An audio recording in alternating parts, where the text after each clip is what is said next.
Bienvenidos a Hora Clave.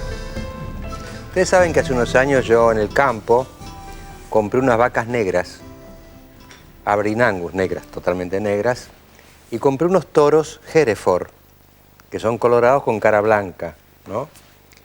Y de la cruza salieron unos novillos negros con cara blanca, que les dicen caretas, de un extraordinario vigor.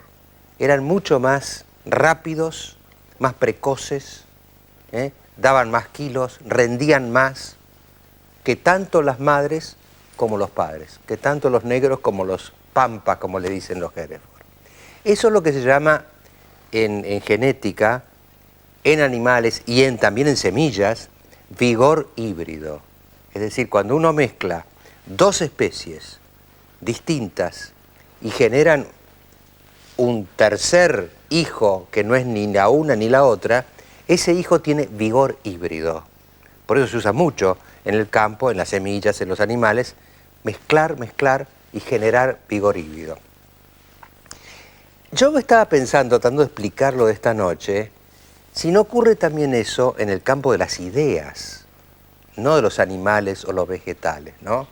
Es decir, que de golpe una trayectoria cultural en un lugar del mundo se encuentra con otra y generan vigor híbrido al entrecruzarse, ¿no? Ustedes piensen, por ejemplo, lo que fue en la Edad Media, por ejemplo, la llegada de los griegos, que estaban como enterrados, y de golpe aparecen los griegos, de nuevo reaparecen, y fecundan al pensamiento islámico, al pensamiento judío y al pensamiento cristiano, y generan una fenomenal apogeo intelectual, ¿no? O piensen lo que fue la llegada de los españoles a América, el encuentro de Europa con América, lo que generó como vigor híbrido en las civilizaciones y en la historia. Yo traigo estos antecedentes porque hace varios días que trato de entender un misterio, que es el misterio de Misiones. Hace pocas semanas, en una provincia chica, remota desde Buenos Aires, la gente votó en cierta manera, imprevistamente. Votó por un frente que se llamaba Frente Unidos por la Dignidad, y aparentemente se cayó toda la estantería de un enorme proyecto político en lo nacional y naturalmente en lo provincial. Y a partir de ahí cambió la temática. Se le empiezan a pedir a diferentes gobernadores que no insistan en la reelección. Ahora se le pide hasta a los diputados que tengan términos limitados en muy diversas provincias. En lo nacional el presidente registró y empezó a hacer cambios, como en la Corte Suprema. Es decir, es como que hemos entrado en un mundo desconocido porque algunos pocos miles de misioneros votaron por la dignidad. Entonces yo decía, ¿cómo se explica? Digamos, ¿qué hay detrás del impacto misionero? ¿Es simplemente porque pasó en Misiones algo y llegó al país? No parece. Pero el país es el que está cambiando. Misiones está cambiando, aunque Rovira parece que todavía no se notificó, pero están cambiando las demás, otras provincias, en la capital, en todos lados estamos como iniciando una nueva etapa. Entonces yo me daba vueltas la cabeza tratando de explicarme qué pasó, porque no es simplemente que la gente votó, que rechazó una enmienda constitucional, que aparecieron figuras nuevas como el señor Piña, es algo más lo que pasó. Entonces yo me pregunté, y me pregunto, y le pregunto a usted, si no habrá ocurrido un fenómeno de vigor híbrido en Misiones.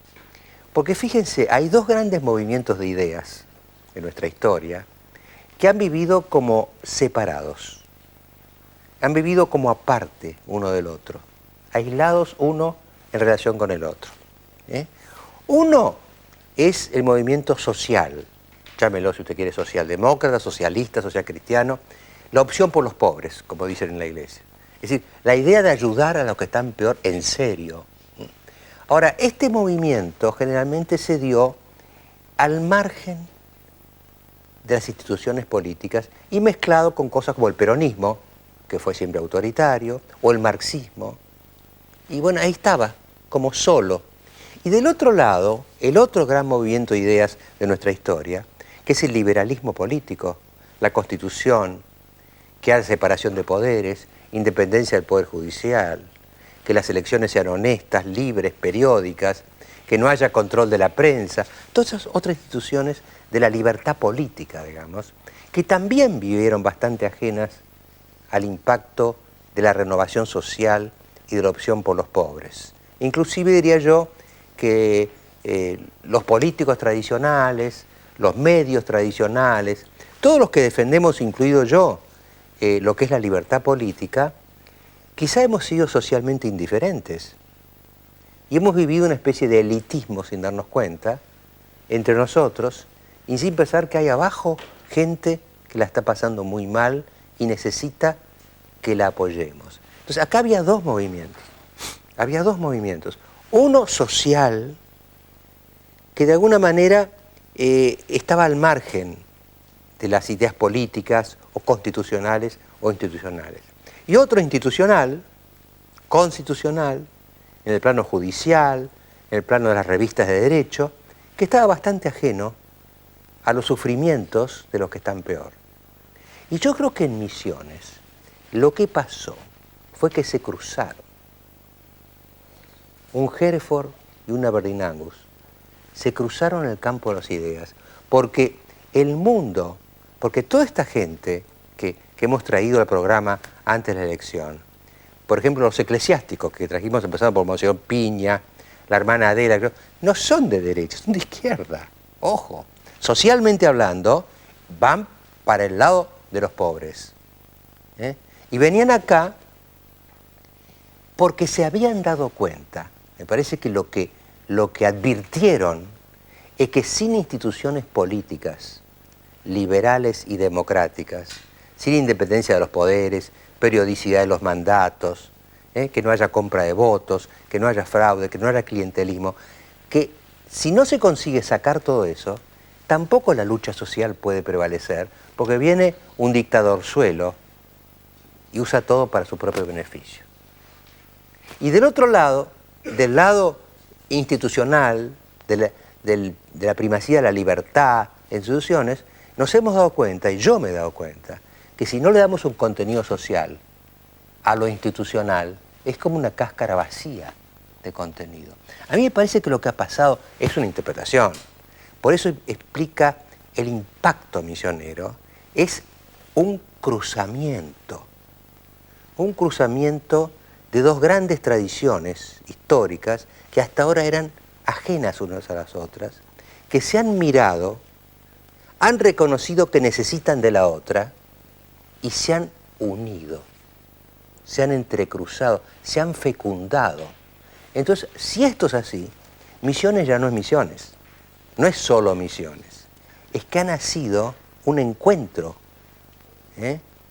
Quizá, yo no sé qué nombre darle, quizá podríamos darle el nombre, ha nacido el liberalismo social, que de liberal tiene las instituciones y de social la vocación por ayudar a los que están peor. Se han casado, se han unido. Y entonces uno dijo, si tú no me das garantías institucionales, yo no puedo hacer mi obra social. Y el otro dijo, si tú no haces tu obra social, ¿para qué quiero yo darte garantías institucionales? Se han reconocido, de alguna manera se han enamorado.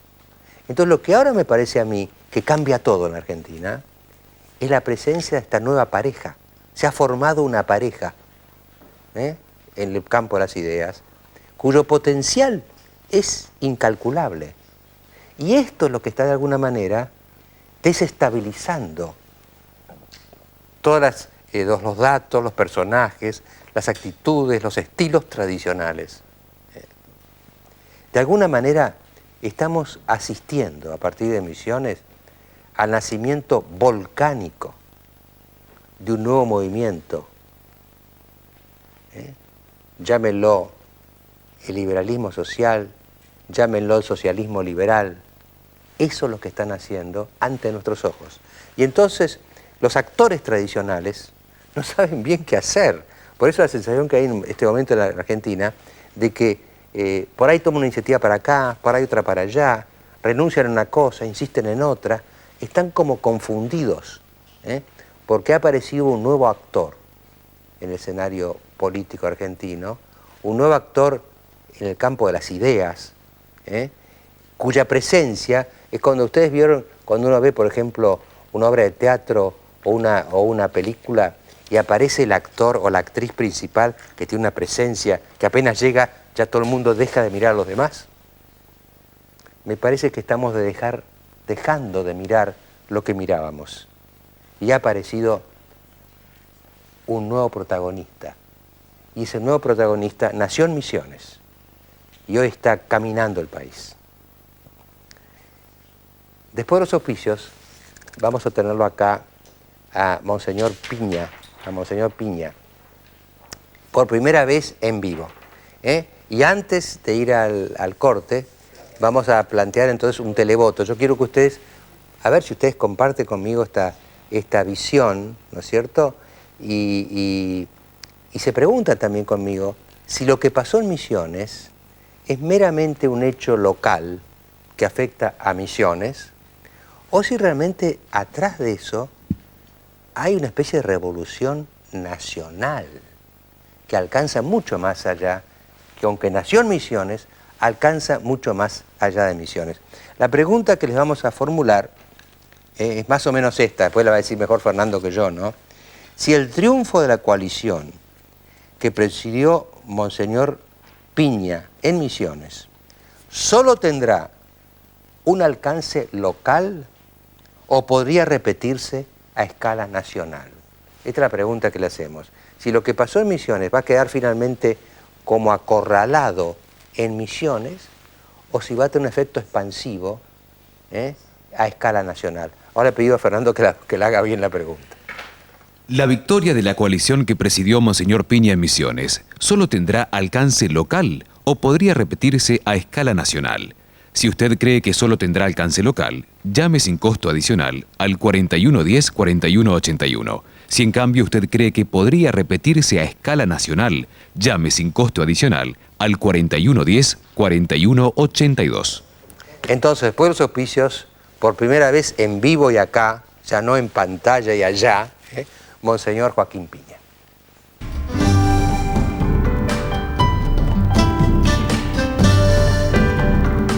Las siguientes empresas acompañan a Mariano Grondona.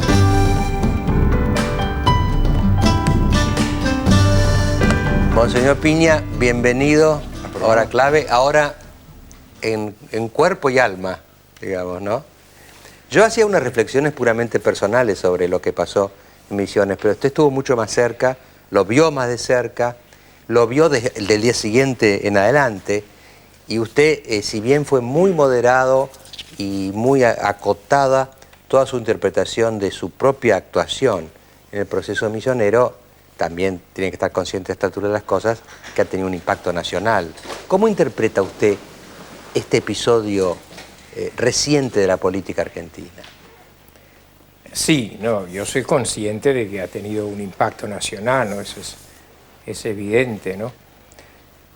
Pero para mí lo importante es el hecho de la toma de conciencia, ¿no?, de nuestra población. O sea, que la gente votó por la dignidad. Muchos no lo podían creer, ¿no?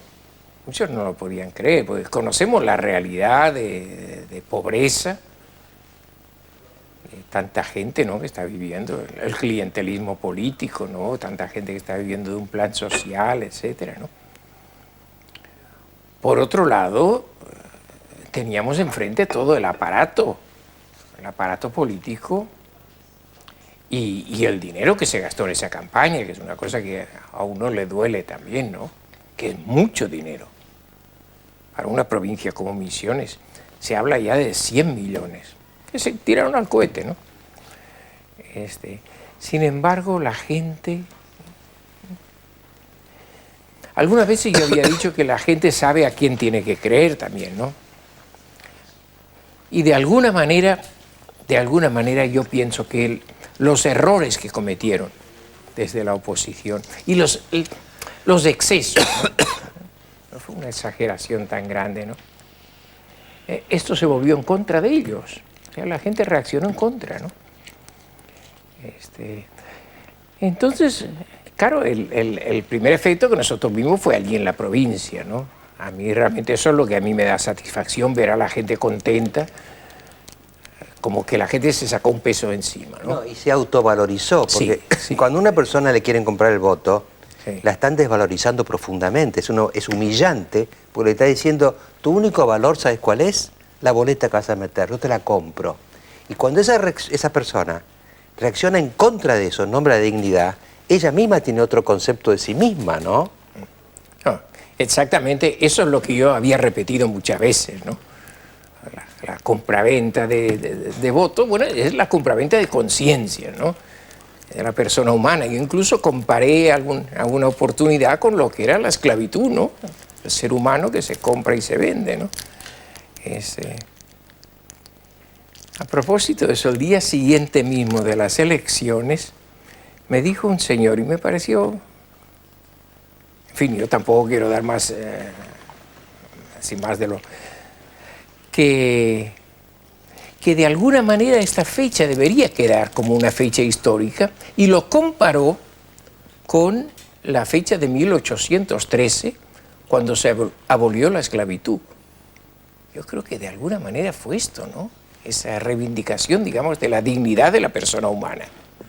Monseñor, la conmoción es inmensa, ¿no? Como usted lo veía desde lo político. Ahora, también me parece que adentro de la Iglesia, y me gustaría que me lo comentara. Usted, como decía el doctor Grondona, es un cura progre, que ha hecho la opción de los pobres. Digo, ¿no le molesta que le diga que es un cura de izquierda?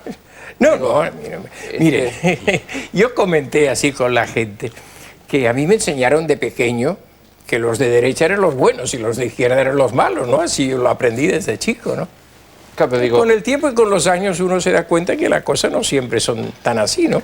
claro, digo, usted no es Monseñor Baciotto, por ejemplo. Entonces digo, ¿en la Iglesia se provoca alguna cosa Bueno, interna? No hagamos comparaciones, pero no, mire, yo tengo bastante claro, ¿no? Que como pastor yo debo acompañar a mi gente, ¿no? Y que hay valores, los derechos humanos en definitiva, ¿no?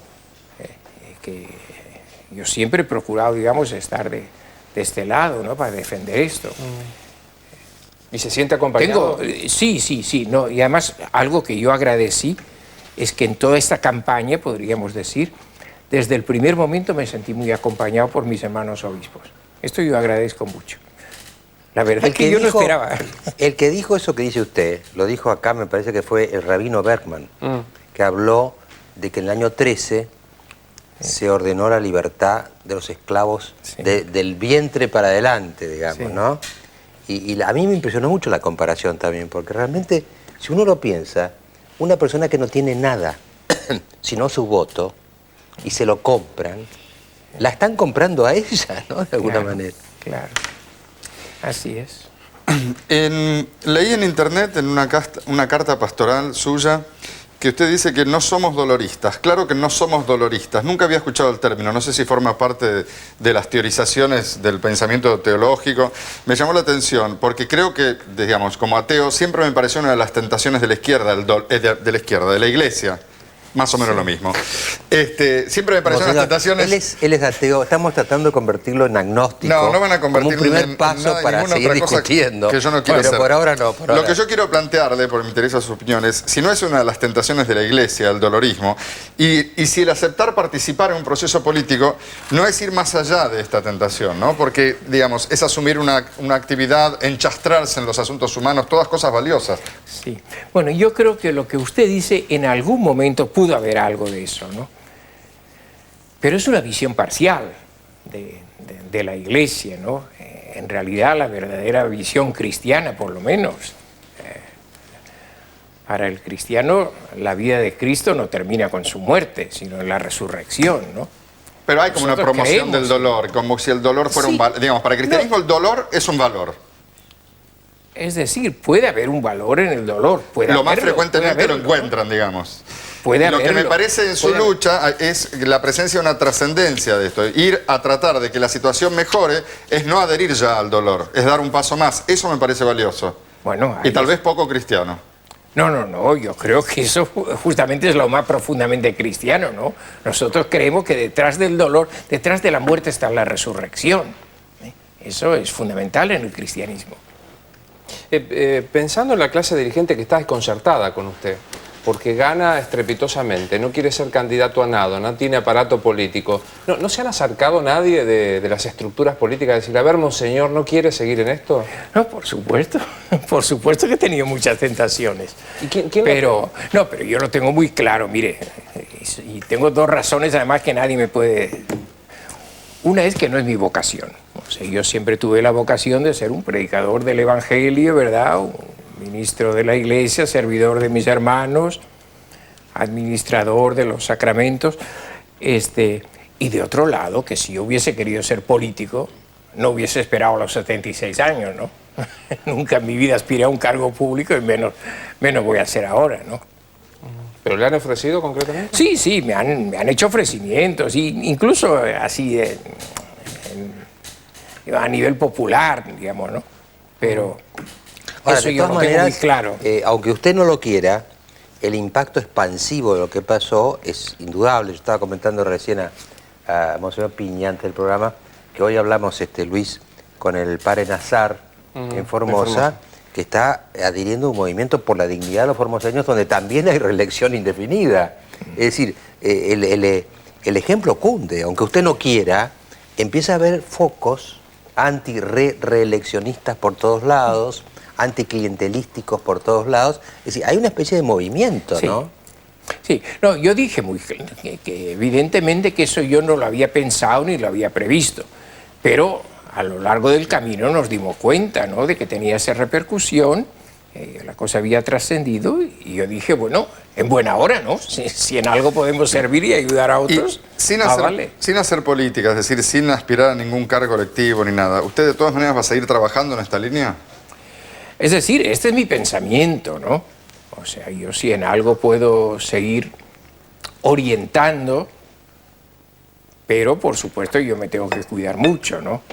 O sea, yo no voy a señalar con el dedo a un candidato ni algo parecido, ¿no? O sea, no va a ser política, si no va a usar el dedo, monseñor, la política es el dedo. Está bien. Sí. Sin dedo no hay política. Tampoco va a hablar por teléfono. Monseñor, a mí siempre me da una curiosidad la reacción de los órganos más institucionales de la política. Sé que el presidente no lo llamó nunca, ¿verdad? El presidente nunca me llamó. ¿Y No solamente no me llamó, sino que ni siquiera me recibió. Una vez que hace años que yo intenté por otro problema que había en la provincia de Misiones y llegué hasta la Casa Rosada y me derivó con un secretario del secretario del secretario, ¿no? De manera que entonces ya no lo intenté más. Hoy como político retirado, no sé cómo decirlo, como un gran senador. Político accidental. Claro. Es un político accidental. ¿Qué le gustaría decirle al presidente como máximo representante de la política? Bueno, yo le diría que tome nota bien de lo que pasó en Misiones, ¿no?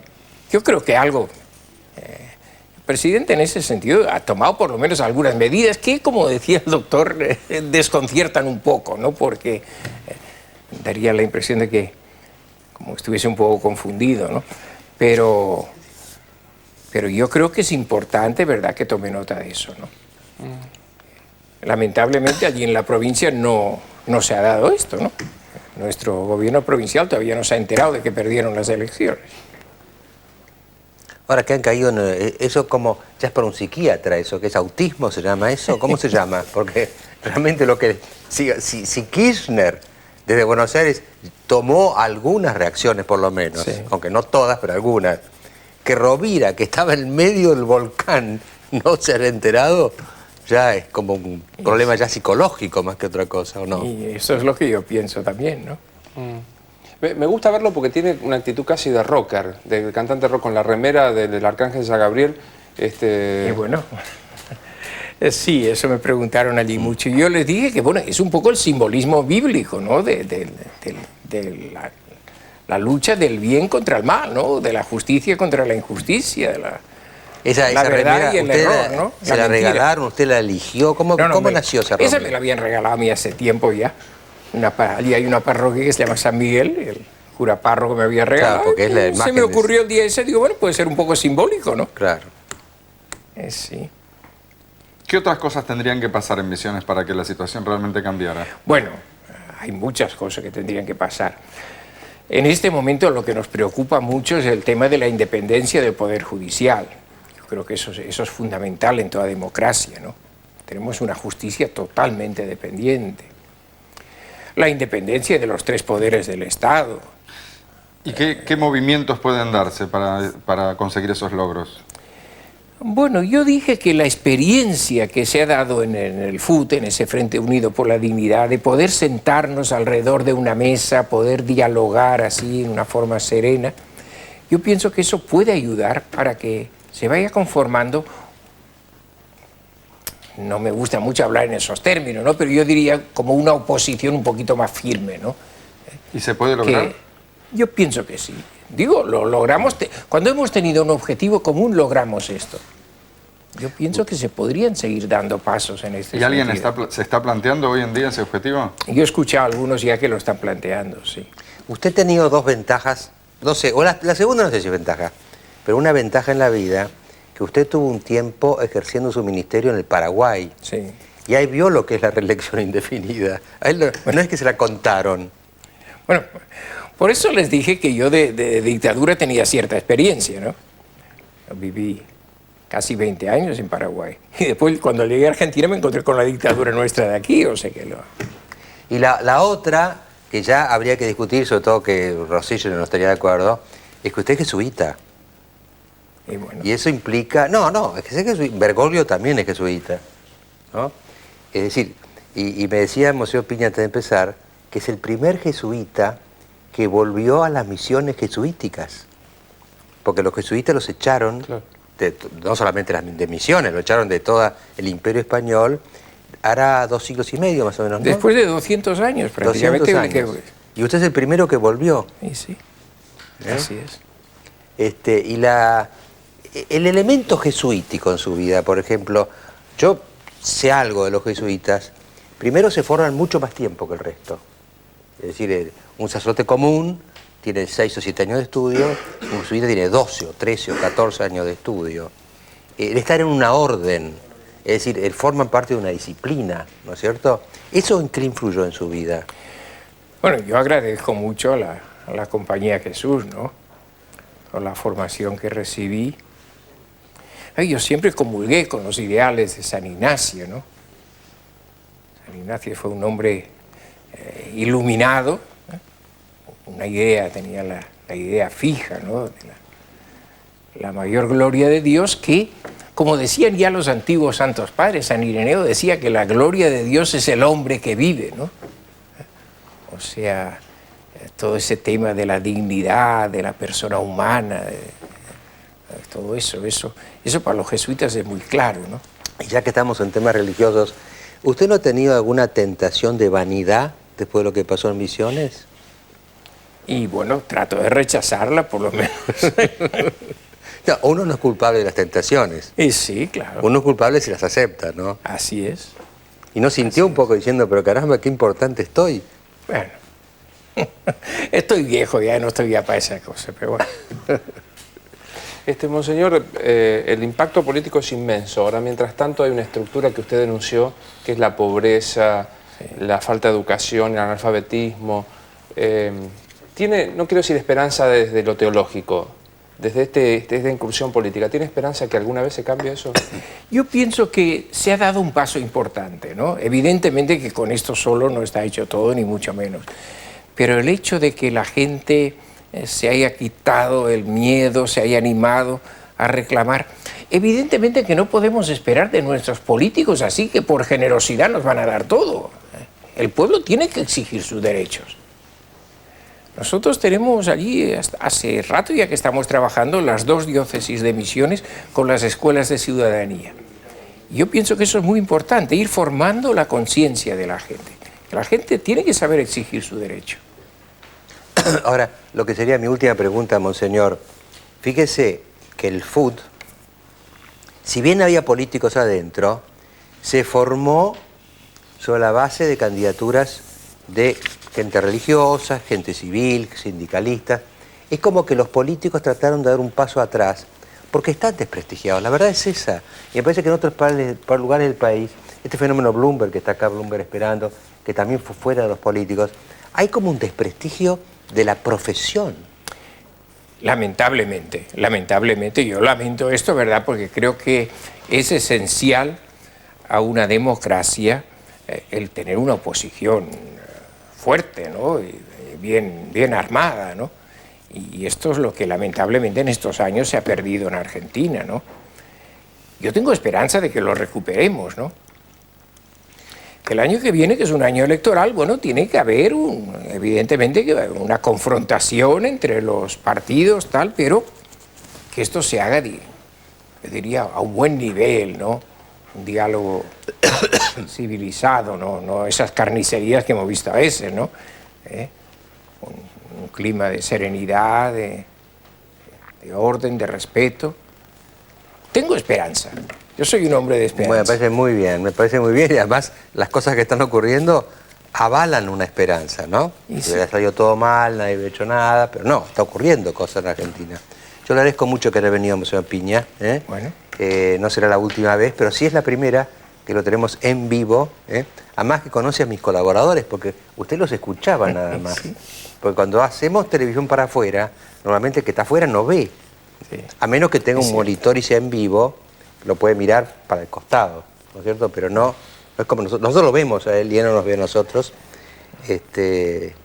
Así que bueno, se queda unos días en Buenos Aires. Amable. Yo espero que aproveche, no se levante todavía porque vamos a tener que dar el televoto de nuevo. ¿Y no le puedo pasar la mano a usted? Sí, ahora sí. La victoria de la coalición que presidió Monseñor Piña en Misiones solo tendrá alcance local o podría repetirse a escala nacional. Si usted cree que solo tendrá alcance local, llame sin costo adicional al 4110-4181. Si en cambio usted cree que podría repetirse a escala nacional, llame sin costo adicional al 4110-4182. Bueno, vamos a despedirlo de Monseñor Piña. Bueno, muy Bienvenido, amable, Bienvenido. Muchísimas gracias a ustedes también. Bueno, yo no me anime todavía a esto, pero algún día de estos voy a animarme a usar algo así. ¿Por qué no? ¿Por qué no? Puedo saludar también a sus colaboradores. Gracias, un gusto, Bueno, Que se guste bien, mucho Hasta luego. gusto, Muy bien. Muchas gracias. Vos sos un ateo de esos que podíamos Ya lo dialogar. sabes.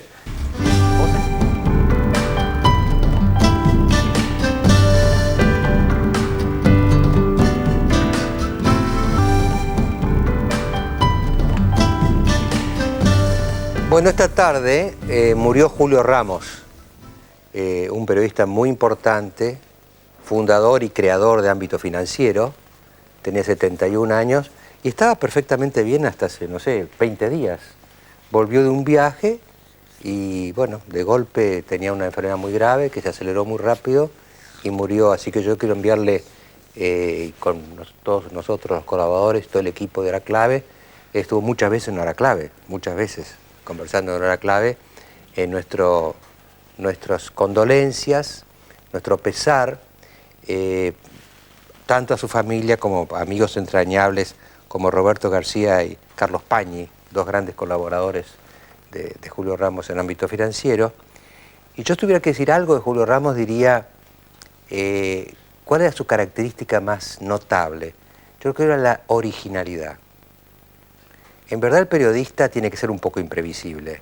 Si usted es periodista y se pone a hablar y todo el mundo sabe lo que va a decir, porque repite lo que dijo el anterior, eso para el periodismo no sirve. Y él era absolutamente original. Cuando él venía a los programas de Hora Clave, nosotros no sabíamos qué iba a decir. Y salía siempre con alguna visión creativa de la situación. Es decir, la repensaba de su propia intimidad y daba por resultado una creatividad periodística constante, como que fue creativo, en definitiva, fundar un medio que en su momento fue absolutamente original en Argentina como Ámbito Financiero y mantenerlo durante el tiempo. Así que para sus amigos, para sus colaboradores, para todos los que lo quisimos y apreciamos en la vida, fue un ejemplo profesional que trataremos de mantener vivo después de su muerte. Hoy tenemos con nosotros, ya no es la misma conversación, le aviso de la entrada. no va a ser la misma conmoción Piña, va a ser más a las piñas, digo yo, esta conversación. Tenemos a Juan Pablo Rodríguez, presidente de la FUBA. ¿Usted, qué tal? ¿Cómo le va, Juan Pablo? ¿Usted es consciente de que buena parte del público argentino, o si quiere de la clase media argentina, lo ven a ustedes como responsables de la parálisis de la UBA? Es decir, hace 7 meses, creo, si no me equivoco, que cada vez que la UBA quiere renovar sus actividades, sus autoridades, porque ya no las tiene, está acéfala prácticamente, un grupo de estudiantes liderados por la FUBA y por el Partido Obrero al cual usted también pertenece, les impiden en los hechos que se puedan reunir y puedan votar.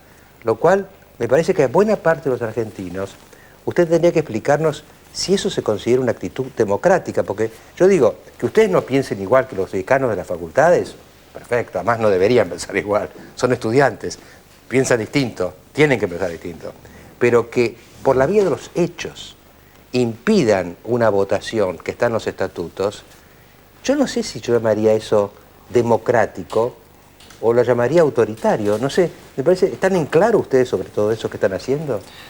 Bueno, en principio señalar de qué se trata todo esto. Es decir, la Federación Universitaria de Buenos Aires está dando, junto con el movimiento estudiantil de la universidad, una gran pelea por derrotar los intereses y las acciones de aquellos que quieren privatizar y avanzar en un proceso de desguace universitario. Es decir, que estamos en una etapa muy particular donde sectores minoritarios de la universidad tienen el poder hace mucho tiempo en la universidad y han avanzado en un proceso de desmantelamiento de la universidad y una agudización de la privatización. En ese marco ustedes se preguntarán cómo puede ser que una minoría ostente el poder de la universidad, siendo que hay 300.000 estudiantes, 40.000 docentes. En ese marco hay un estatuto que fue modificado tanto por Onganía como por la dictadura militar, que le da a la casta profesoral, es decir, a los 600 profesores regulares, titulares que hay en la universidad, el poder en la universidad y deja en una estrecha minoría de los estudiantes este estatuto actual de la universidad y no tienen los más de 40.000 docentes de la universidad representación en los consejos directivos y en el Consejo Superior de la universidad. Por lo tanto, la Federación Universitaria de Buenos Aires, desde el principio de año, se moviliza por la democratización del gobierno universitario y, obviamente, para impedir que se avance en este proceso de desguace y privatización. La democratización del gobierno... Una pregunta, Juan Pablo, sí. Porque yo he vivido toda mi vida en la UBA, ¿no? Pero ahora yo no veo de qué privatización está hablando, porque la UBA sigue siendo del Estado. Es decir, ¿cuál ha sido la privatización que ustedes quieren abortar, digamos? Ejemplos muy sencillos.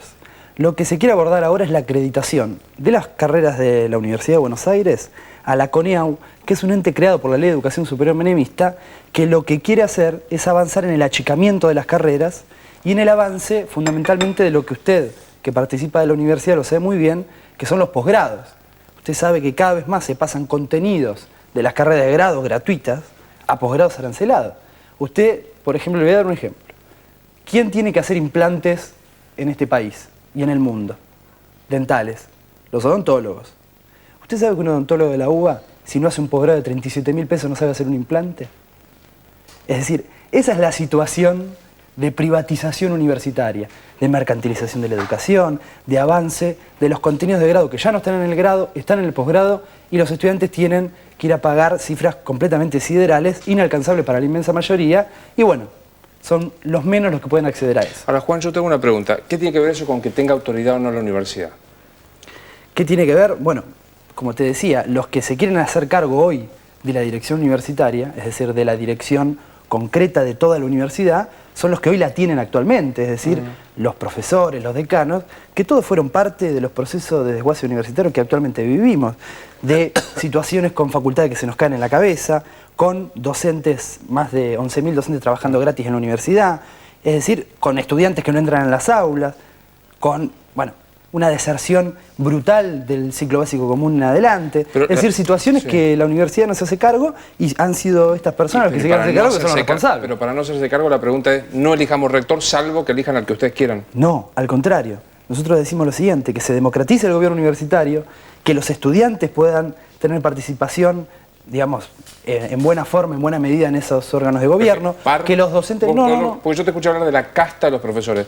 Digo, en la universidad, ¿quién la tiene que gobernar? ¿Los profesores? ¿Los estudiantes? ¿Igual? No, la universidad tiene que gobernar aquellos que la defienden cotidianamente y que cotidianamente en la universidad participan, van, dan clase, toman clase, es decir, los docentes y los estudiantes. Hoy eso no sucede así, son una minoría de profesores, frente a 40.000 docentes son apenas 600. Es decir, que si usted ve un poquito más a fondo la universidad, tanto los docentes como los estudiantes estamos en contra de este proceso de copamiento nuevamente del poder de la universidad. Ahora, Tanto la federación... perdón, Juan Pablo, si están en contra, ¿cómo es que la Asamblea Universitaria, cuando se reúne, tiene una amplísima mayoría para candidatos a rectores que ustedes repudian y que entonces la manera que tienen para que no puedan llegar a ser rectores es bloquearle físicamente la entrada?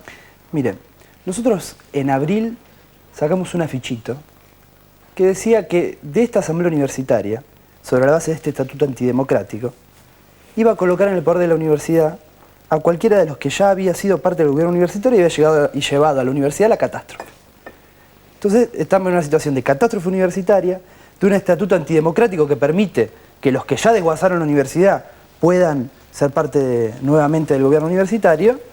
Por lo tanto, nosotros queremos avanzar una transformación en ese sentido, que los docentes y los estudiantes podamos tener una posibilidad de orientar. Bueno, a la ahora universidad. supongamos que yo estoy de acuerdo con usted, vamos a ponernos, ¿no? Que yo quisiera lo mismo que usted.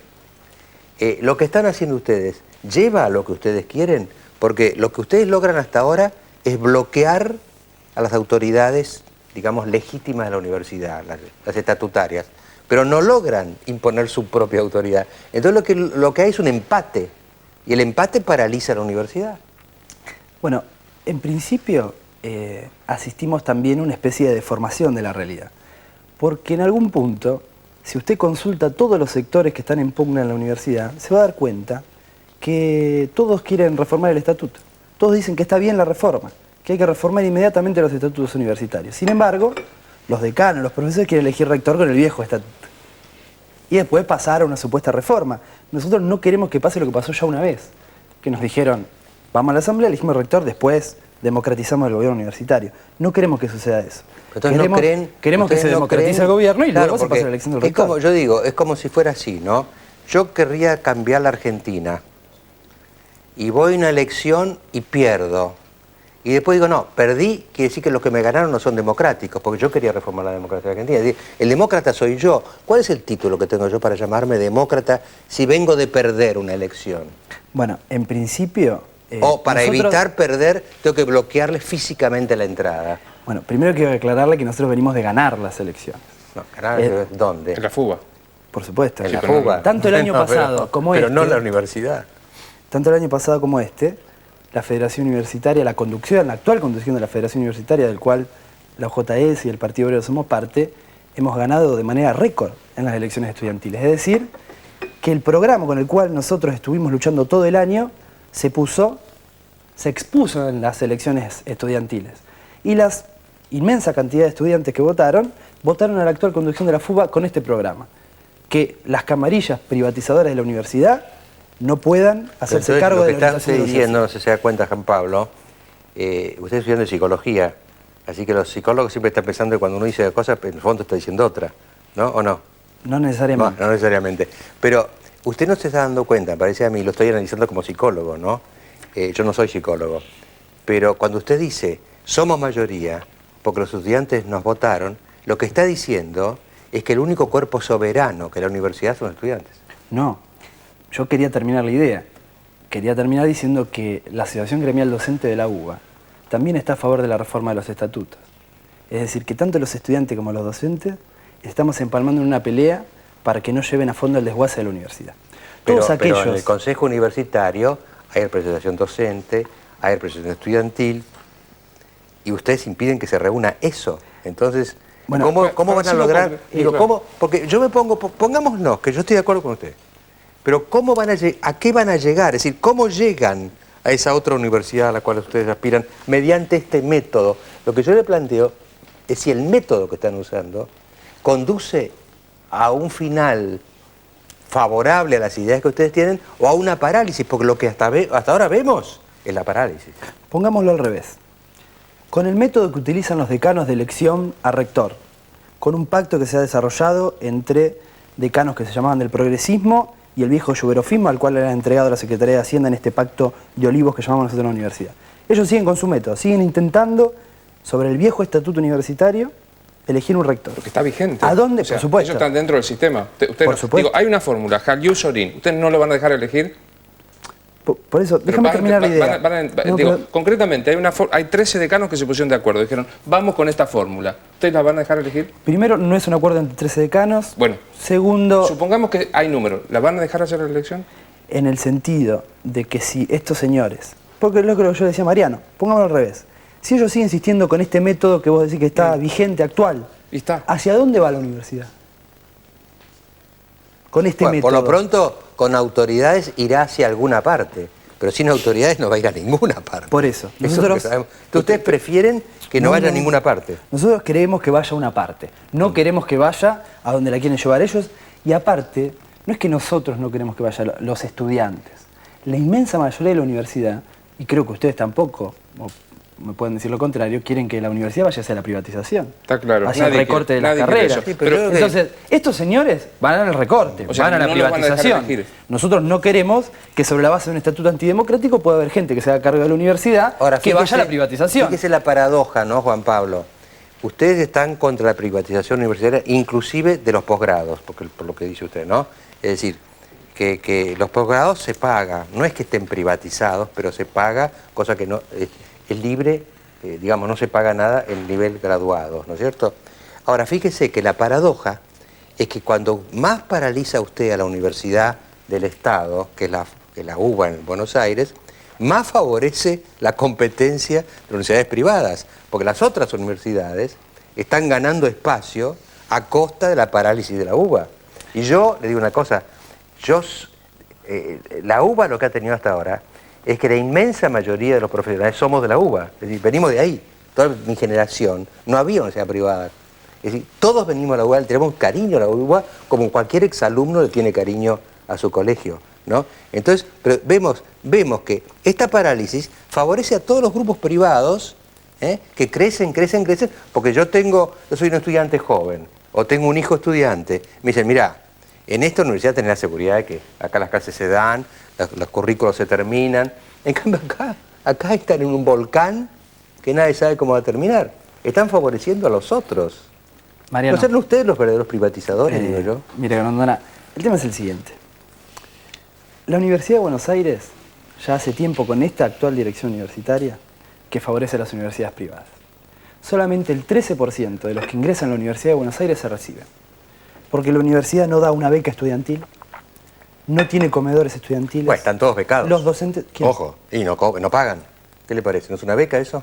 Bueno, si usted cree que todos los estudiantes estamos becados, yo le voy a dar otro dato. El 70% de los estudiantes de la Universidad de Buenos Aires tiene que trabajar para poder solventar sus Ya estudios. sé que tienen que trabajar, Entonces- pero no les cobran, quiero decir. Es decir, ustedes no tienen que pagar para estudiar. No, por supuesto. Es decir, ustedes se mantienen con el recurso del resto de la gente que no estudia, ojo, Los que pagan impuestos lo están pagando ustedes para que estudien, Bueno. que es lo que no hacen, claramente.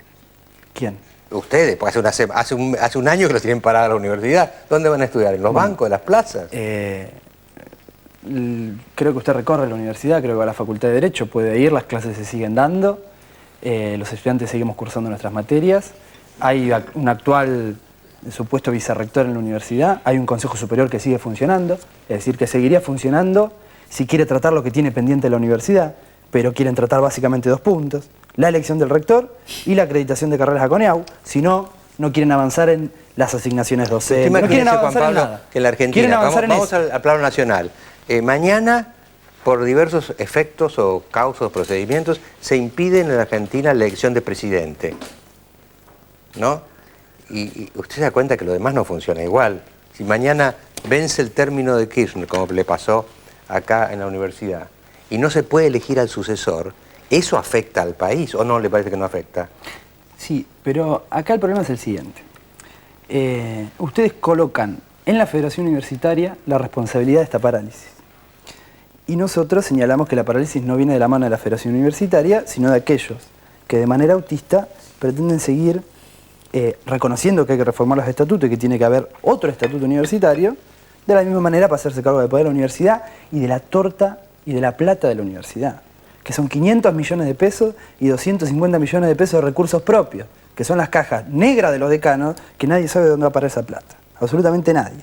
Es decir, yo lo he escuchado a varios periodistas decir que el gobierno y el propio Kirchner, cuando ataca a los medios de comunicación, lo que quiere es matar al mensajero.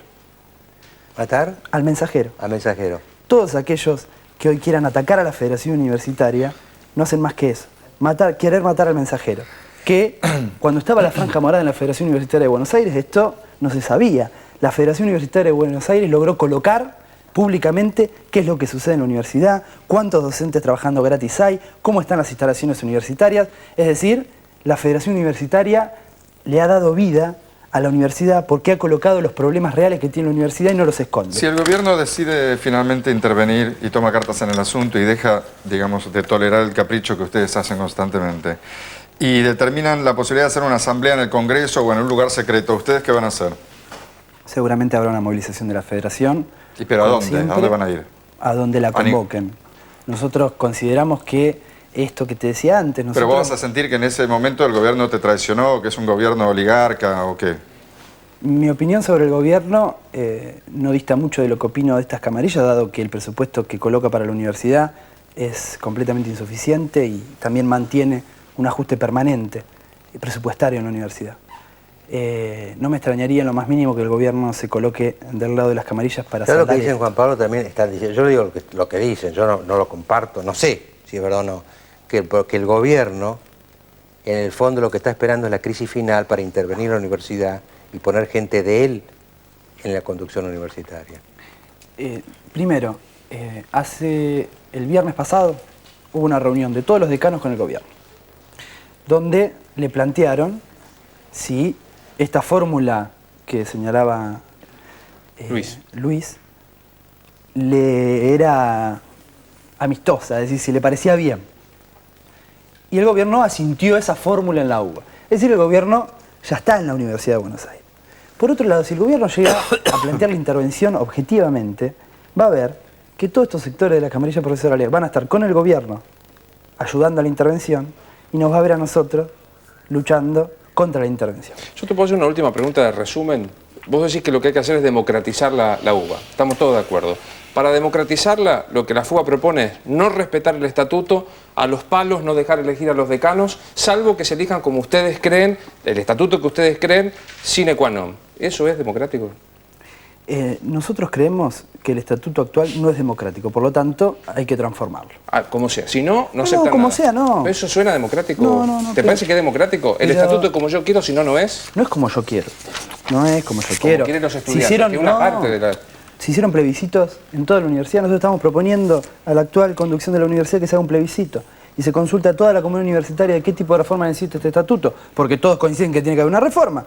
Entonces, los estudiantes decimos Pero la reforma... que se consulte a toda la comunidad. Es como si mañana dijéramos hay que reformar la Constitución y estuviéramos todos de acuerdo. Hay que reformarla de acuerdo a los procedimientos que fija la Constitución. Mire, Mariano, el estatuto universitario está por detrás de esta Constitución. En la Universidad de Buenos Aires, los estudiantes, los docentes, los profesores, los no docentes, no valen lo mismo para elegir un rector. Usted y yo valemos un voto para elegir presidente. En la universidad eso no sucede. Estamos por detrás de esta Constitución. Por lo tanto, uno puede atacar a la Federación... ¿Usted está pretendiendo una universidad en que los estudiantes elijan a los profesores? No.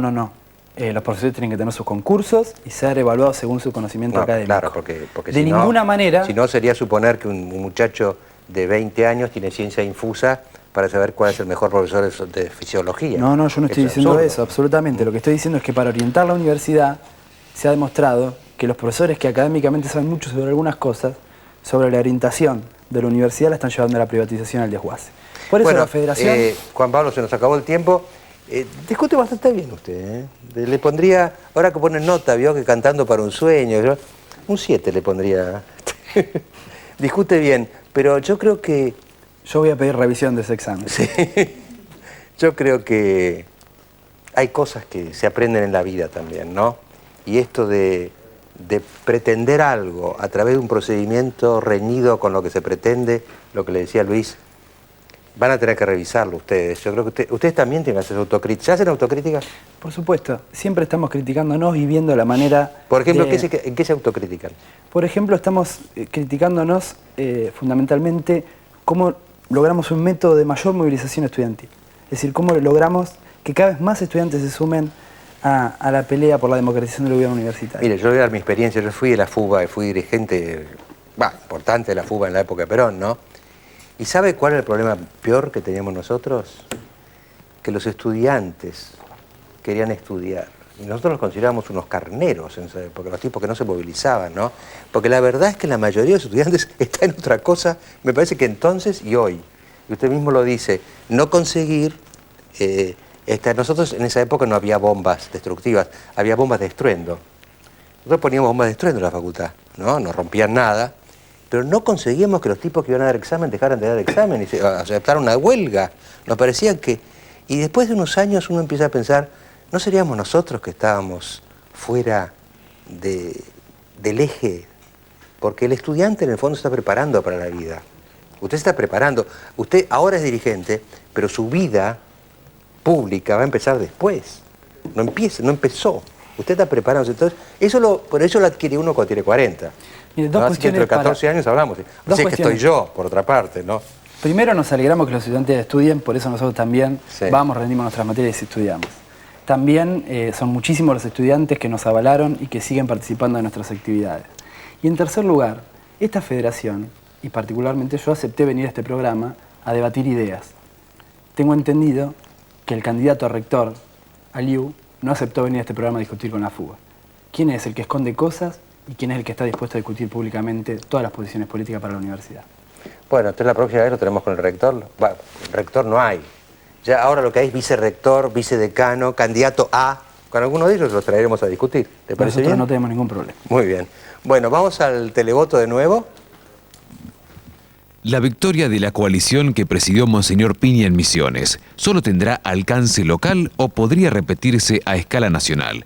Si usted cree que solo tendrá alcance local, llame sin costo adicional al 4110-4181. Si en cambio usted cree que podría repetirse a escala nacional, llame sin costo adicional al 4110-4182.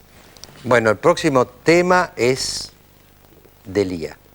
Ya volvemos.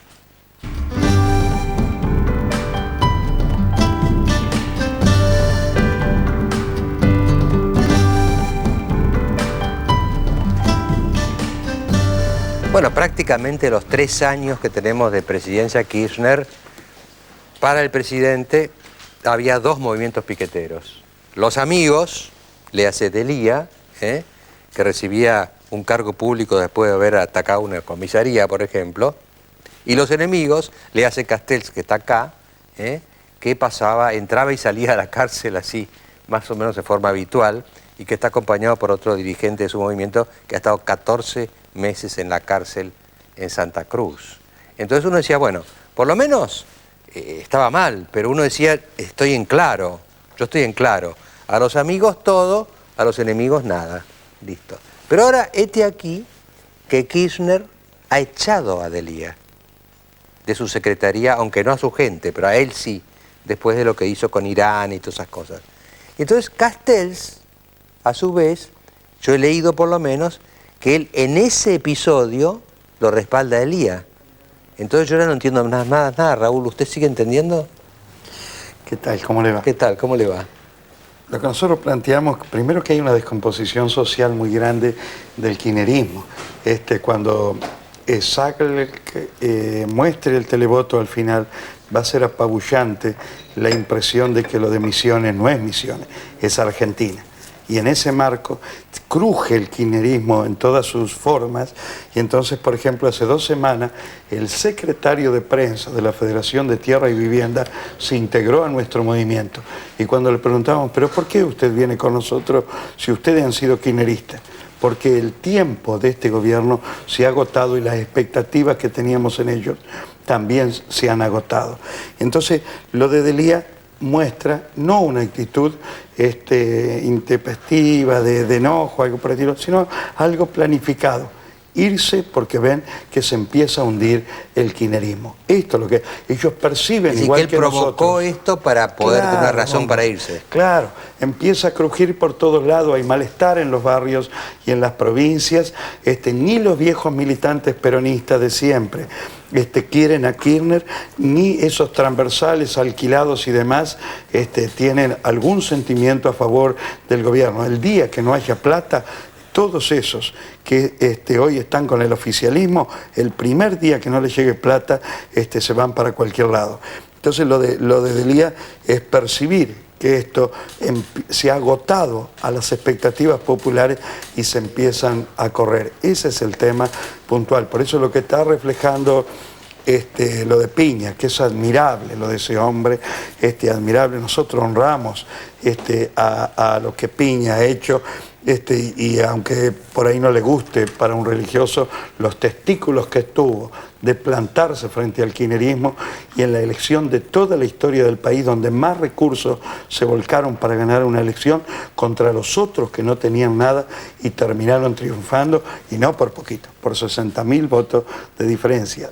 Pero le digo una cosa, Raúl, han hecho voto de castidad, no se han extirpado los testículos, son dos cosas distintas. Lo ha tenido, ojalá que haya otros religiosos que puedan tener la dignidad de Piña. Bueno, en ese marco la visión que tenemos es esto, y después ustedes calculen lo que siente, por ejemplo el caso como nosotros, Cristian Ruiz, 14 meses preso en la provincia del Presidente en represalia porque nuestra organización se negó a ser oficialista. Y entonces cuando algunos nos quieren decir, no, pero este presidente de los derechos humanos, estos son centroizquierdistas, esto que lo otro, a nosotros nos van a decir 6 de nuestros dirigentes simultáneamente encarcelados, 33 procesados, nos quitaron los alimentos de 1.210 comedores y demás, todo porque no queremos ser kirchneristas. Entonces, no es solamente lo que uno plantea, sino lo que uno siente por tanto ultraje. Por ejemplo, que un hombre joven, 14 meses encerrado, aislado, en un pueblito que se llama Cañadón Seco, en la provincia del Presidente de la Nación, porque no queremos ser kirchneristas y tampoco lo vamos a hacer. Por eso los otros no es que son oficialistas, son obsecuentes y serviles por los cargos y la plata de este gobierno. Ahora, a mí no me queda claro una cosa, Raúl. ¿Usted se solidariza con Delía porque se da cuenta que el kirchnerismo no es lo que es, o se solidariza porque usted cree que Irán está siendo perseguido? No, más que una solidaridad con Delía, el hecho puntual que dijo Delía es un hecho verídico, que se armó una decisión judicial que ya se había armado en el 2005, exclusivamente motorizada por los intereses y por el gobierno de Estados Unidos. El hecho es verídico. ¿Es falsa la información que maneja esa decisión judicial? Es decir, ¿es falso que Irán absolutamente haya tenido intervención? No hay un solo elemento real, y para que tengan en cuenta, esto ya lo había presentado Canicova Corral y el Comité de Asuntos Jurídicos de Interpol por 89 votos en contra, 8 a favor de la Argentina y 15 abstenciones, ya había rechazado este pedido, el Comité de Asuntos Jurídicos de Interpol, porque no carecía o no tenía seriedad jurídica ese pedido de orden de captura. Es una ridiculez, y es más o menos 7 u 8 testimonios que dicen, yo escuché que tal cosa, esto que lo otro y demás, todo dicho por opositores iraníes al gobierno, pero sin ningún elemento concreto. Yo se lo digo con todo respeto, pero no desacreditar así el trabajo del fiscal Nisman. Sí, absolutamente. Lo de Nisman no tiene ninguna seriedad. En serio, se lo pregunto con todo respeto. Sí, sí, hombre. No tiene ninguna seriedad lo de Nisman, y exclusivamente por responder a una orden política se le ocurre una cosa de este tipo y mete a la Argentina, la involucra en la guerra del Medio Oriente, y nosotros estamos absolutamente de desacuerdo que metan a la Argentina a jugar un rol de peón de Estados Unidos. Castel, si usted está tan informado de este tema, ¿cuál es la explicación que puede darnos de los atentados? Puntualmente acá hubo un tema que fue en el 91, Menem mandando tropas a invadir a Irak en la guerra del Golfo en ese momento. De ahí, si usted se mete en una guerra, tiene que percibir que es posible una represalia a continuación. ¿Ese es el argumento para pensar que Irán actuó en represalia? Pero a ver, una cosa que es la hipótesis de involucrarse en una guerra y otra cosa decir puntualmente tales y tales elementos. Una cosa es la suposición Perdón, que voy a fueron hacer una estos pequeña sectores. aclaración. No nos olvidemos que en esa época Irán era enemigo de Claro. Saddam Hussein. Es decir, que no era que Irán iba a sentirse agraviado si mandábamos naves al Golfo contra Irak, cuando Irak era el enemigo de Irán. Así Así que es, el argumento así de es. que Irán se sintió ofendido cuando le mandamos naves es un poco, ¿no? Traído los pelos, porque hicieron 8 años de guerra y tuvieron 1 millón de muertos Así es. entre Irán e Irak. No son aliados.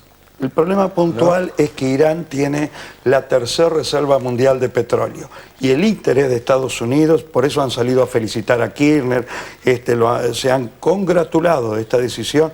Además, nosotros el día martes hemos estado en la sinagoga de la Avenida Libertad, donde está el rabino Sergio Berman, en un encuentro donde había la comunidad islámica, estaba la Iglesia Católica y estaba también la comunidad judía.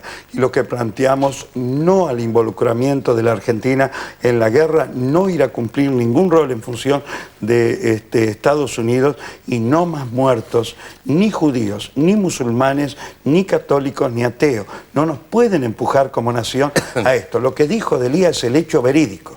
A alguien que nosotros le hemos cuestionado siempre, por montones de cosas falsas, es un hecho verídico lo que denunció en ese escrito de que esto era una maniobra urdida por Estados Unidos para que saliera ese dictamen judicial. A mí me gustaría que le diéramos, aunque sea un minuto, a Cristian Ruiz, que nos cuente un poco su experiencia. Pues ustedes son 14 meses, dijeron, 14 meses. Así es. ¿Seguidos? Buenas noches. ¿Usted tuvo 14 meses así Sí. o lo metían y lo sacaban? No. Ante todo, buenas noches. Buenas noches. Sí, fueron 14 meses que estuve por una protesta social que se hizo en Cañadón Seco. Se tomó una planta deshidratadora de petróleo y por ese motivo, bueno, a mí se me mete preso y me tuvieron, sí, 14 meses, pero como yo lo digo siempre, para mí valió la pena porque pagué 14 meses estar en prisión, pero favoreció a centenares de personas esta lucha y bueno,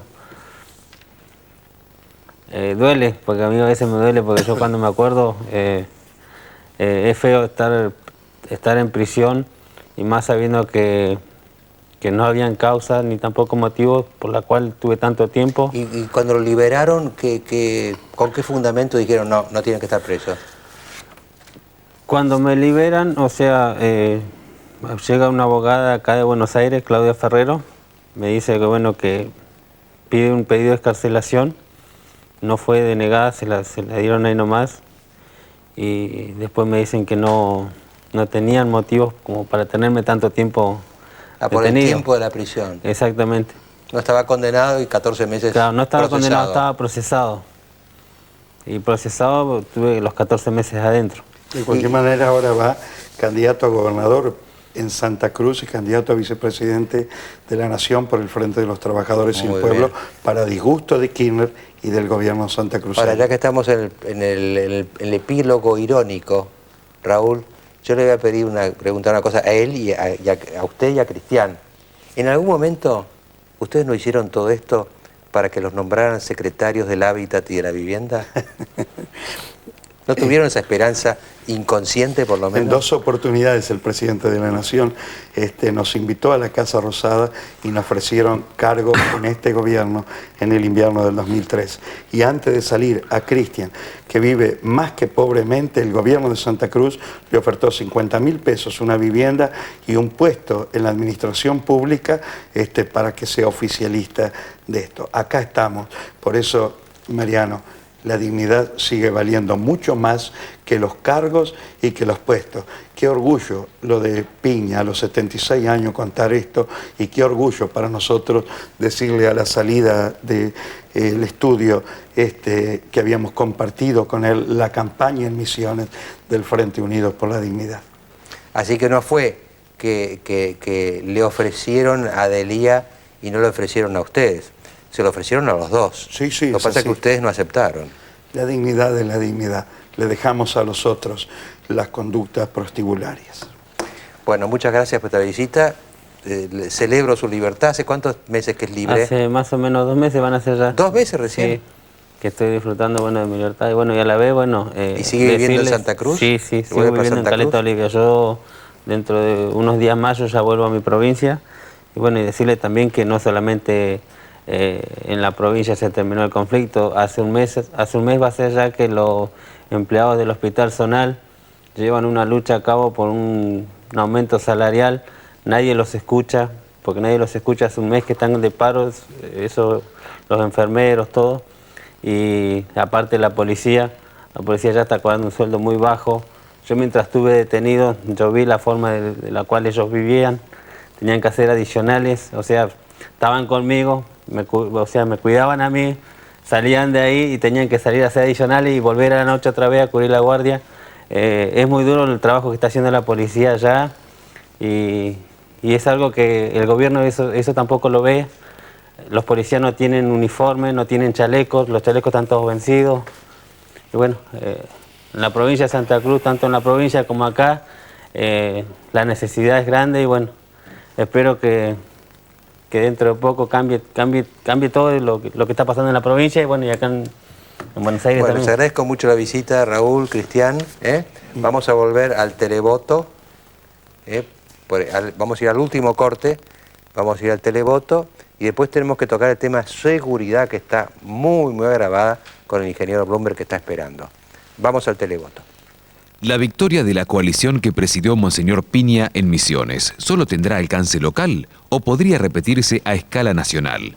Si usted cree que solo tendrá alcance local, llame sin costo adicional al 4110-4181. Si en cambio usted cree que podría repetirse a escala nacional, llame sin costo adicional al 4110-4182.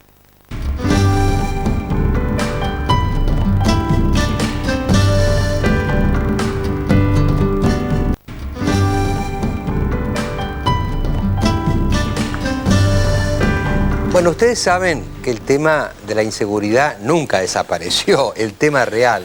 Lo que sí viene y se va, digamos, es la relevancia del tema en los medios. Y yo creo que eso está muy vinculado, desgraciadamente, al tema secuestros. Igual ha habido secuestros, pero cuando trasciende un secuestro importante, como es el caso de Hernán Iannone en este momento en Argentina, me parece que se crispa la sensibilidad, ¿no? Y entonces las cosas se ponen mucho más intensas y vuelve el tema de la inseguridad, que es como un mal crónico, ¿no? Es como uno tiene un mal crónico que por ahí le duele, por ahí no le duele, pero lo tiene, ¿no es cierto? Y a mí lo que me llamó la atención, lo nerviosos que están, digamos por decirlo así, es que un diario oficialista se la agarró con Bloomberg.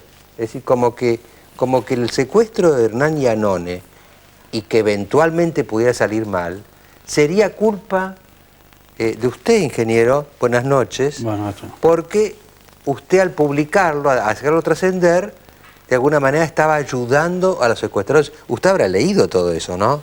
Sí, digamos, realmente es lamentable, digamos, donde uno está con tanta tristeza por este suceso de este chico, ¿no? Porque teníamos secuestros express, secuestro de larga duración, sí hubo aparentemente uno en San Isidro esta semana, 5 días cautiva una persona, no sabemos bien el nombre, pagaron $50.000, pero realmente teníamos secuestros express, que también es un disparate, no deberían existir tampoco, porque la gente dice, por lo menos fue express, dice, no estuvo retenido mucho tiempo, a la locura que hemos llegado. A conformarnos, ¿no? Con eso, claro. Claro, y realmente esto, lo del gobierno, es realmente lamentable, porque nosotros...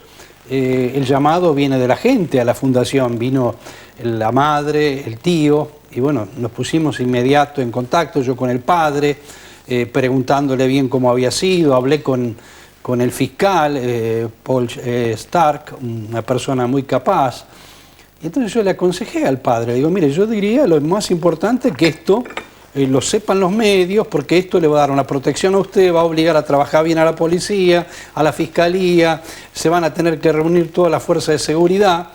Y él me dijo, mire, si usted cree que es lo mejor, hagamos eso. Y digamos, yo lo tomo en carne propia en función de lo que me pasó con Axel, donde con Axel yo hice caso exclusivamente lo que me dijo el fiscal, lo que me dijo la policía, y yo pienso a veces, si hubiese llamado yo a la prensa, quizás Axel estaba vivo, porque seguramente ese fiscal Sica no hubiese interceptado un vehículo blindado, se hubiese enterado a la Policía Federal que no intervino, y así otras cosas. Y esto realmente lo que nosotros estamos viviendo en este momento, y en el caso, digamos, en todos los casos que nosotros le hemos dado participación a los medios, hablamos de Ramaro, de Garnil, de Patricia Nine, de Gaita, este chico de Lanús, otro que me acuerdo, Orso Marzo, y algunos, siempre fueron con muy buenos resultados, porque estuvieron toda la fuerza de seguridad y, digamos, de alguna manera, el Estado, o el Ministerio del Interior y demás encima de la cosa, porque si sale mal, el problema de ellos. En este caso quieren tirar la pelota a otro lado, y me parece lamentable, porque los que tienen la responsabilidad de la seguridad es el Estado, no soy yo, porque los padres me autorizan a denunciar un hecho que yo creo que es importante que la gente lo sepa, y en especial porque estamos viviendo en este momento una epidemia de inseguridad. Esta es la realidad concreta. Ahora, ingeniero, le hago una pregunta. ¿Por qué creen que hacen esto? ¿Porque de verdad están preocupados por lo que pasa con Giannone, o porque es una operación política para desprestigiarlo políticamente a usted? Sí, si están preocupados por Giannone o por Bloomberg. Claro. Acá lo que Lo cual sería ¿de qué están terrible. En esta segunda preocupados? hipótesis sería... Bueno, lo que hay que preocuparse lamentablemente de este joven, y donde realmente, fíjese que el ministro de Seguridad, el ministro de la Inseguridad, hablemos de Arlanián, del gobernador, si ellos, fíjese el hecho de San Vicente, si de un presidente que van a hacer esa memoria de él, que fue 3 veces presidente, como es Perón, delegan lo que es la seguridad de un acto tan importante a sindicalistas, eso no se puede delegar. Y fíjese lo que insisto, ¿por qué le hacen esto? ¿Porque están preocupados por usted políticamente? Puede ser, no entiendo por qué, digamos, pero digamos, nosotros como tenemos y damos a conocer muchas veces problemas, como hemos llamado a la Fundación, el caso de otros 2 secuestros que ha habido, fíjese, esta semana hubo 3 secuestros express también en Villa de Lina y Carapachay, y esto no ha salido. Y nosotros manejamos mucha información, inclusive, fíjese que yo he llamado, apenas me avisan los padres, lo primero que hice, marqué el celular del ministro de Interior y lo llamé. Atendió el contestador, después nunca me contestó el llamado, pero yo le quedé registrado, señor, está el secuestro ocurrió esto en tal lugar, así, así, así. O sea, lo que él está mencionando, que le avisó tarde la policía de la provincia, 7 horas después, él los datos los tenía porque yo se los dejé. Y entonces me pregunto, ¿por qué ahora el ministro del Interior no me llama o no me contesta el llamado? O a él no le interesa la seguridad de los ciudadanos, o le molesta tanto que yo hayamos ido con toda la gente a denunciar lo que él no ha cumplido, lo que ha prometido el gobierno nacional respecto a todo lo del tema de seguridad que habían prometido cuando estaba Vélez, ese programa nacional de seguridad, donde iba a haber una policía para todo el país, todavía no la tenemos, donde íbamos a tener un DNI inviolable, todavía no lo tenemos, o serán esos nuevos DNI que aparecieron en Misiones, sin foto y sin huella dactilar. Ahora, la pregunta, claro, es quizá casi un poco ingenua, pero ¿al gobierno qué le importa?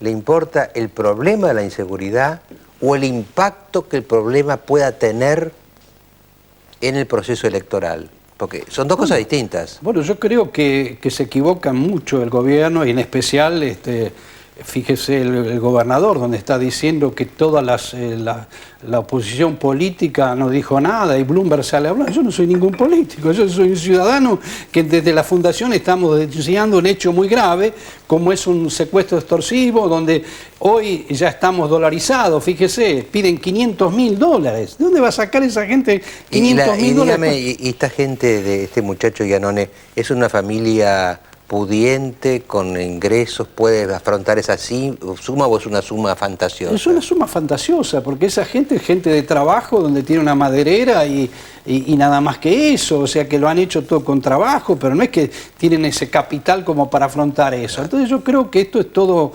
una locura realmente, y uno ve que está ausente el Estado en lo que le estoy diciendo en este tema de la seguridad que tenemos que tener todos los habitantes. Usted también señaló esta semana que en el caso de Julio López el gobierno optó por la difusión, Bueno, por eso, no por el silencio. Por eso, usted fíjese cómo puede ser que en este caso el Julio López lo anuncian a todos lados y ahora cuando de alguna manera se anuncia que hay un secuestro, dicen que se hace mal, entonces también están actuando mal el Estado cuando difunden la cosa de López.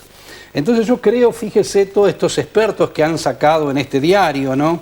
En este diario que cuando usted mismo lo menciona, este tema no se entiende y abajo, ¿dónde está López? Entonces no se entiende dónde está López. La realidad concreta es que todos estos expertos que han hablado, como este señor Marcelo Saín, que es responsable de la parte de Seiza, y usted fíjese, que han detectado en Estados Unidos, que se han llevado explosivos desde Argentina y los detienen cuando llega a Estados Unidos. Entonces, ¿cómo salen de Seiza gente con explosivos? Entonces, estos expertos, digamos, si no han podido encontrar, digamos, a un señor tan importante, a un ciudadano como López, no tenemos demasiado expertos, que digamos. No, yo creo que lo que trae Juan Carlos esta noche, así que, digamos, lo atacan a él por tratar de ayudar a resolver el problema, es lo que decía Maquiavelo, ¿no? Que en política las apariencias son más fuertes que la realidad. Entonces lo que importa son las apariencias, que la gente crea que se está haciendo algo. Ahora, si se está haciendo algo, esa es la realidad, esa no tiene demasiada importancia, ¿no? Muchas gracias, Juan Carlos. No, gracias a ustedes. Bueno, vamos a ir ya todo derecho ahora. Vamos a ir directamente al televoto, es muy tarde, de manera que vamos a ir al televoto nomás, y después nos vamos a ir a descansar, ¿no? Bueno, votaron 13.180 personas. El tema que habíamos planteado, ¿se acuerdan? Si Misiones iba a tener un efecto solo local o ya tenía un efecto de alcance nacional. Fernando, ¿cómo fueron los porcentajes? El 5% cree que la victoria de la coalición que presidió Monseñor Piña en Misiones solo tendrá alcance local. En cambio, el 95% cree que podría repetirse a escala nacional. Yo hubiera votado con el 95, ¿no? ¿Usted? También. Alejandro. Con la esperanza de que sea así. Con la esperanza de que sea así. Muy bien. Además. Muy bien. Bueno, llegamos al fin de otra noche de Hora Clave.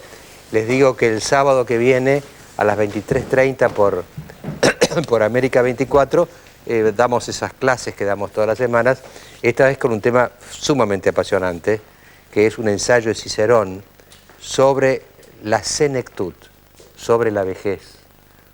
Nunca he leído nada más positivo sobre lo que se puede hacer cuando se han pasado los 26 años que tenía este muchacho y un poco más. Así que será hasta el sábado o hasta el domingo. Muchas gracias. Gracias, Juan Carlos. Muchas gracias a ustedes.